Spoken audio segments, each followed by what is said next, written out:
नमस्कार दोस्तों and welcome to G chills. आइए इस रिपोर्ट को देखते हैं। पाकिस्तान हाई कोर्ट से आई आवाज, बोला पीओके हमारा नहीं, विदेशी धरती पर पाकिस्तानी सैनिक क्यों है तैनात। भारत बोला पीओके हमारा था, हमारा है, हमारा ही रहेगा, जल्द नक्शे में शामिल होगा। ब्रिटेन से भारत ने वापस लाया 100 टन सोना, आरबीआई हुआ मालामाल, अभी और आएगा 300 टन सोना।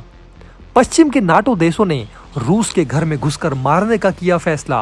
परमाणु बॉम्बर, खूंखार मिसाइल, फ्रांस, जर्मनी, अमेरिका सब तैयार। पुतिन के महल में लगी आग, सब कुछ जलकर हुआ खाक। बगल में परमाणु बंकर होने का दावा, मैं जेल जा रहा हूं, मेरे पिता का ख्याल रखना। जेल में कैद होने से पहले केजरीवाल की भावुक अपील। इन सभी हेडलाइंस के अलावा इस अंक में जानेंगे दिन भर की देश और दुनिया से जुड़ी 50 से ज्यादा खबरें, मौसम, चुनाव, क्राइम, वर्ल्ड अफेयर समेत सभी काम की खबरों पर डालेंगे नजर। आप देख रहे हैं जी चिल्स, जल्द पूरे होंगे आपके सारे विल्स। दोस्तों, इस्लामाबाद कोर्ट में आज पाकिस्तान ने स्वीकार किया कि पीओके उसका हिस्सा नहीं है बल्कि एक विदेशी क्षेत्र है। हाल ही में भारत के विदेश मंत्रालय ने बयान जारी करके कहा था कि पीओके हमारा था, हमारा है और हमारा ही रहेगा। आइए सब कुछ विस्तार से समझाता हूँ। दोस्तों, हाल ही में पीओके के अंदर दंगा हुआ था। आप सभी जानते हैं पीओके के लोग पाकिस्तान से आज़ादी मांगते हैं। इसी आज़ादी की लड़ाई में एक कवि को पाकिस्तान की सेना ने उनके घर से अपहरण कर लिया था। ये कवि अपने कविताओं से पीओके के लोगों के अंदर पाकिस्तान से आज़ादी के लिए जोश और जुनून भरने का काम करते थे। लेकिन अब इस कवि के वकील ने एक बहुत बड़ा दावा करते हुए पूरी दुनिया को चौंका दिया है। कश्मीरी कवि अहमद फरहाद के वकील ईमान मजारी ने इसे बड़ा खुलासा बताया।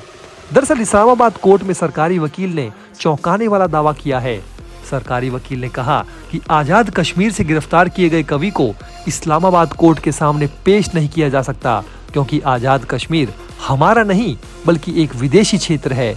वकील के इस बयान के बाद चारों तरफ बवाल मच गया और भारत में लोग जश्न मनाने लगे। हाई कोर्ट भी सरकारी वकील के दावे पर हैरान हुआ और उसने कहा कि अगर आजाद कश्मीर एक विदेशी क्षेत्र है तो फिर पाकिस्तानी रेंजर्स यहाँ कैसे प्रवेश कर गए। तो दोस्तों, पाकिस्तान की हाई कोर्ट में इस बात की आवाज उठने लगी है कि पीओके पाकिस्तान का नहीं बल्कि भारत का अभिन्न अंग है और इसे जल्द से जल्द भारत को वापस कर देना चाहिए। एक पाकिस्तानी पत्रकार ने भी वकील और न्यायालय के इस दावे पर नाराजगी जताई है और कहा है कि ये दावा न्यायिक प्रणाली और आजाद कश्मीर की स्थिति पर कई सवाल खड़े कर रहा है। अब बढ़ते हैं अगली खबर की ओर। तो दोस्तों, आरबीआई द्वारा ब्रिटेन से 100 टन से अधिक सोना देश में लाया गया है। ये भारत के लिए एक बहुत बड़ी उपलब्धि है। देश की अर्थव्यवस्था पर भी इसका प्रभाव देखने को मिलेगा। मार्च के अंत में आरबीआई के पास 822.1 टन सोना था। कुल भंडार में से 413.8 टन विदेशों में रखा हुआ था। पिछले वित्त वर्ष में आरबीआई ने 27.5 टन सोना खरीदा था। माना जा रहा है कि डॉलर की कमर तोड़ने के लिए आरबीआई की तैयारी शुरू हो चुकी है। जिस प्रकार रूस की संपत्तियों को पश्चिमी देशों ने जबरन जब्त कर लिया था, उसे देखते हुए भारत भी सतर्क हो गया है। मान लीजिए कि भविष्य में अगर भारत रूस के साथ जमकर व्यापार करता है और अचानक पश्चिमी देशों ने भारत की गोल्ड को जब्त कर लिया तो फिर बड़ी मुश्किल खड़ी हो जाएगी, क्योंकि हाल ही में ईरान के चाबहार पोर्ट को लेकर अमेरिका ने भारत को धमकी भी दी थी। इसलिए भारत द्वारा खरीदा गया सोना अब बैंक ऑफ इंग्लैंड की तिजोरियों में नहीं रहेगा, बल्कि अब उसे भारतीय रिजर्व बैंक के वॉलेट्स में रखा जाएगा। इसी योजना के तहत इंग्लैंड में आरबीआई द्वारा खरीद कर रखे गए 1000 क्विंटल सोने को भारत लाया गया है। बैंक ऑफ इंग्लैंड की तिजोरियों में कई देश अपना सोना रखते हैं। इसके लिए उन्हें ब्रिटेन के केंद्रीय बैंक को शुल्क भी चुकाना पड़ता है। भारत भी ये शुल्क अदा कर रहा है। मामले की जानकारी रखने वाले लोगों का कहना है कि अभी भारत इंग्लैंड में रखा और सोना भी वापस लाएगा। बैंक ऑफ इंग्लैंड दुनिया में सोने का दूसरा सबसे बड़ा भंडारक है। इस पूरे टॉपिक पर हमने आपको पहले भी जी चिल्स पर कई सारे वीडियो बनाकर डिटेल में जानकारी दी है।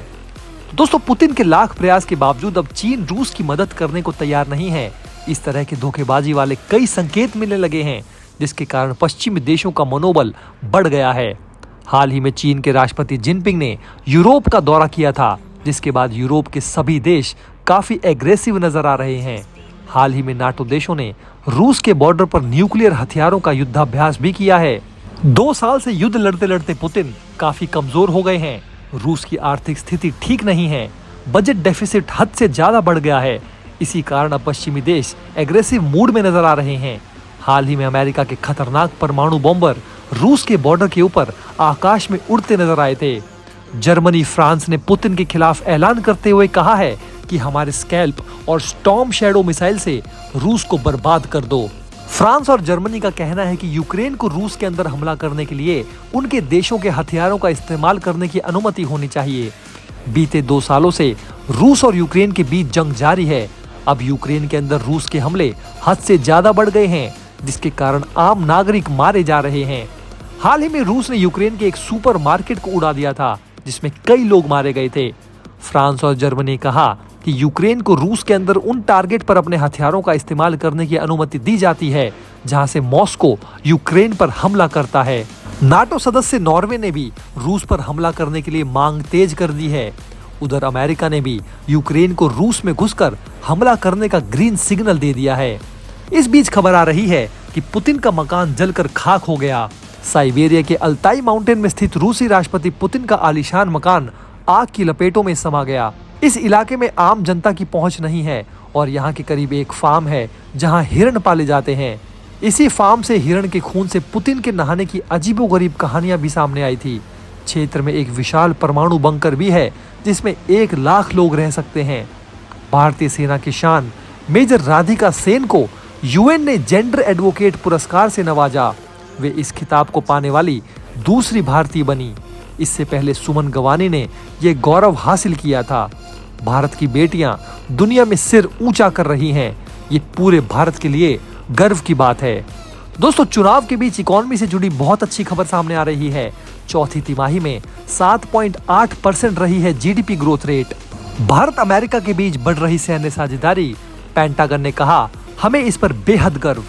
फेसबुक ने खुलासा किया कि चीन सिख समुदाय के खिलाफ 27 अकाउंट्स और 13 पेजेस चला रहा था, जिन्हें फेसबुक ने हटा दिया। सिखों को बदनाम करने की साजिश। इंडी गठबंधन की बैठक में शामिल होंगे शरद, फारूक, महबूबा और अखिलेश। 48 घंटे में तय करेंगे पीएम उम्मीदवार।